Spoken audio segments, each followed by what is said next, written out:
Hello everyone and welcome back to another video. So we are going to continue with our verbal ability test questions with explanations in this part of our preparation for Wipro NLTH examination. And in this video we are going to talk about the specific type of questions which are asked in the NLTH examination.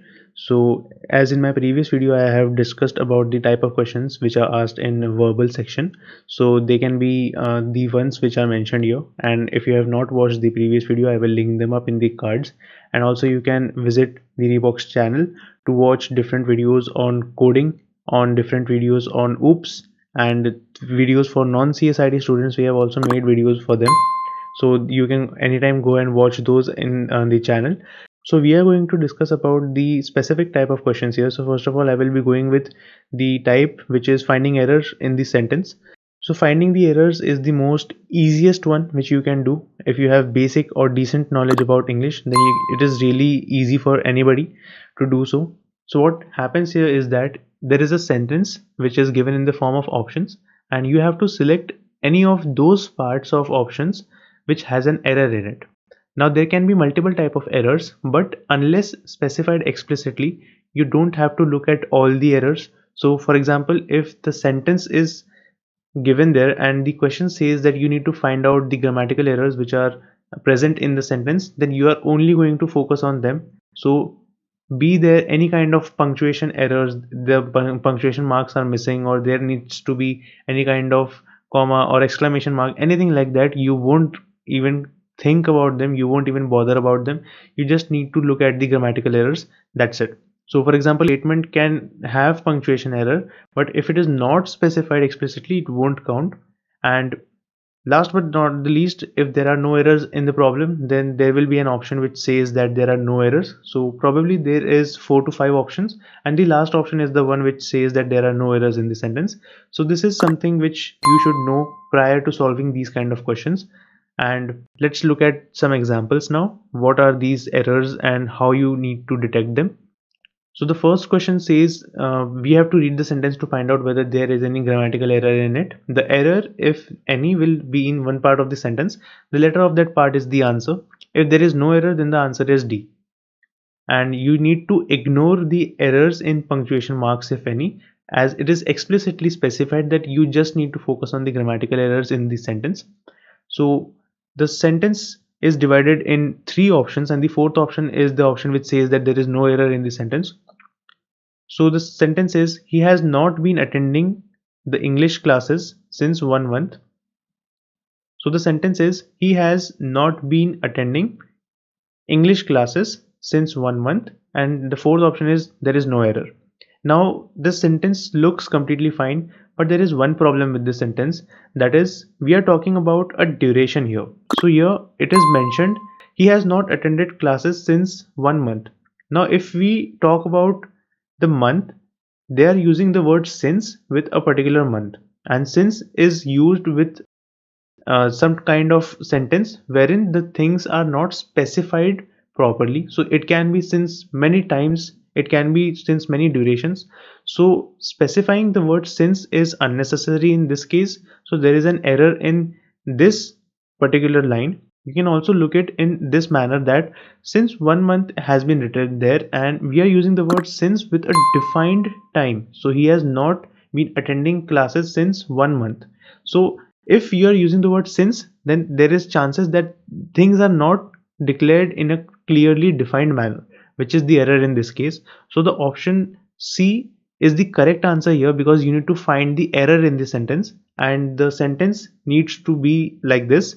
So he has not attended, or he has not been attending English classes since the last month. So that is the error in this case. There is one kind of a jumble which happens, that students get confused whether we have to find out the error or we have to find out the correct answer. And if there is no correct answer, then you have to find out the part where the error exists, and if the sentence is correct, you have to select the option D, that is no error in this sentence. So let's look at the next question now.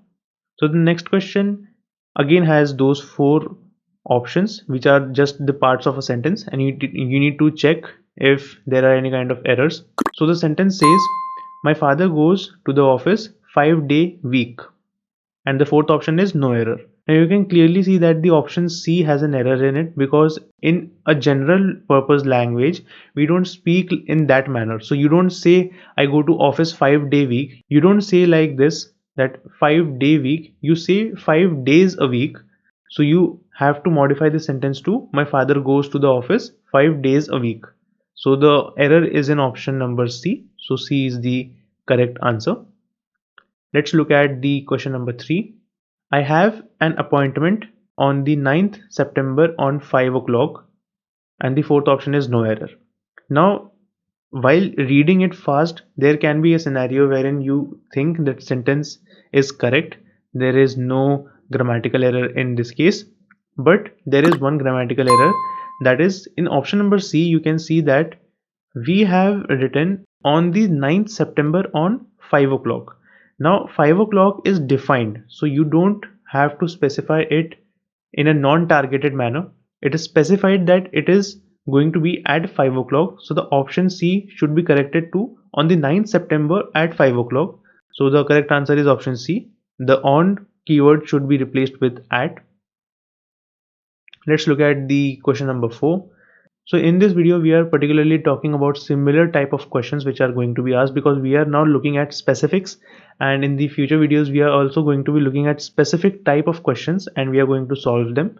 So in this question it is saying, if I am you, I would have seen to it that I won the prize, and there is no error, that is the last option. So if you read it fast, you would see that the option number B and option number C are completely fine. There is no problem with it. The problem is with the option number A, because we are talking about a past kind of a scenario or a present kind of a scenario wherein a person is talking to another person about being like him or her. So the word am will be wrong, because am is used for a singular person. So if you are defining something, or if you are pronouncing your name in front of a crowd, so you would be like, I am so and so person. So the word am is wrong here. So it should be were. So the correct option will be option number A, and the word am should be replaced with the word were. So the sentence frames like, if I were you, I would have seen to it that I won the prize. And then we could have said that the sentence would have no error. Let's look at the last problem. So the problem is, she has never approved of him working as a clerk, and the fourth option is no error. Now there is a clear grammatical error here, that is we are using the word approve in the present. However, the sentence speaks something about in the past. So the girl or the lady who is talking or who is being referred to has never approved of him working as a clerk. So the word approve should be changed with approved, and the correct option here will be option number B, because the sentence then frames like, she has never approved of him working as a clerk. So the word approve should be replaced with the word approved.